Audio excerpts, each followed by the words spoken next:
అమ్మ ఏం పాట రాసావమ్మా? ఇక ఇంటి అన్న సారు.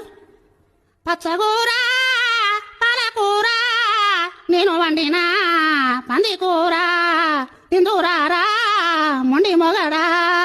పచ్చగూర పాలకూర నేను వండినా పంది కూర తిందురారా మొండి మొగడా. కాకుల కూర కప్పల పులుసు కాడల పోయి ఓ పెరివిడి. పచ్చగూర పాలకూర నేను వండినా పంది కూర తిందురారా నొండి మగడా. ఎట్లున్నాయి సారు సపట్టు కొట్టవైతివి? నీ ఇంట్లో అనుకునే కూరల పేర్లన్నీ ఎంత ముందుకు రాసినావమ్మా. గిసొంటి పాటలు నేను వచ్చేంత వరకు చూడాలనుకున్నా. మంచిగా రాసినావమ్మా. ఇక ఆ పాటకు 25,000 ఇస్తా అంటివి కదా, ఇంకా పైసలు ఇస్తే నేను పోతాను. ఆ పోరగాన్ని ఎడతారు కావచ్చు. ఇంట్లో ఏం కూర లేకుండే. ఏంటి పైసలా? ఏ పో అమ్మ పో, పైసలు లేవు గిసలేవు.